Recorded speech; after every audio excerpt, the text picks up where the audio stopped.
in the mood for cookies.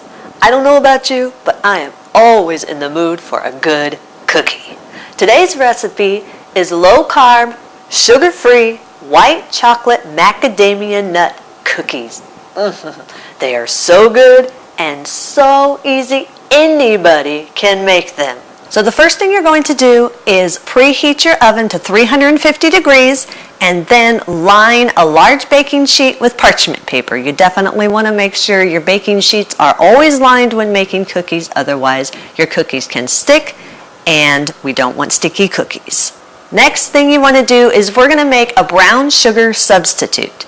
Brown sugar is basically white sugar with molasses added to it. I've heard it said that brown sugar is more healthy for you. It's not. It will do the same thing to your blood sugar that white sugar will do. It's not any better for you. So this is a good substitute, and what it is, it's a half cup of granulated stevia or any type of granulated sweetener that you want, as long as it is granulated. So you take a half cup of that granulated stevia and add a half tablespoon of molasses. Get it all in there. Whisk it together just until the molasses and the stevia is all fully incorporated together. You can do this with a small whisk or you can do this with a fork. After you've fully whisked that, you're going to set that aside. Take your mixing bowl. Take 1.5 cups of almond flour, a half teaspoon of xanthan gum. This helps keep your cookies together. A half teaspoon baking powder, a half teaspoon salt, and you're going to whisk this all together just until all the clumps of the almond flour are out. Because remember, I've said before, almond flour likes to clump up on you. So whisk it together just until all the big clumps are out. Then you're going to set that bowl aside. And you're going to move on to your standing mixer. You're going to add a half cup of granulated stevia or granulated sweetener of your choice. Then this is where you need your brown sugar substitute. And you're going to just push that all in there. You need 1/3 cup of softened butter.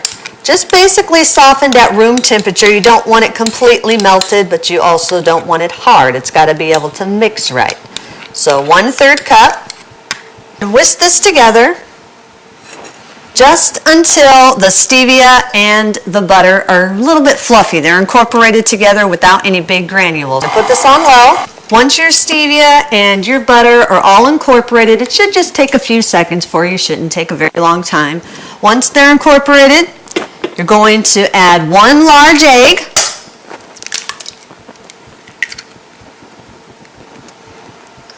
and 2 teaspoons of vanilla. We like our vanilla. We want it to taste good. Then you're going to put this again on low for a few seconds. Once that's all mixed together, then you're going to take the dry ingredients, nice and slow there. Then we're going to turn this onto low just until that's fully mixed. Once that's fully mixed, scrape down your paddle if you need to. Then we're going to put in our add-ins. A half cup of white chocolate chips along with your half cup of macadamia nuts. Stir them all the way around. Make sure they get fully incorporated in all the mixture. You don't want to get a cookie that doesn't have any chocolate chips or any macadamia nuts, so make sure it's stirred all the way up, all throughout the entire dough. Once that's done, then we're going to scoop our cookies onto our lined baking sheet that we already lined earlier. And we're going to scoop it. I have a cookie scoop. It's about 1 tablespoon at a time. You're going to scoop it onto your cookie sheet. Once you've scooped them onto your baking sheet, make sure you space them out probably about 2 inches apart. The flour is gluten-free, so because it's gluten-free, they will not spread the same way that white flour would. White flour cookies, they spread all over the place, but gluten-free flours, they don't do that. So basically, whatever shape you put these cookies onto your cookie sheet, That's what shape they're going to be when you take them out of the oven. If you leave them in a ball, they're going to be a ball when you take them out of the oven. So if you want them to look more like the traditional cookie shape, all you have to do is just smash the tops down just slightly and just shape them around the edges to where they just have the traditional cookie shape, flat disc. Once they're all shaped, put them in the oven and bake them for about 15 minutes.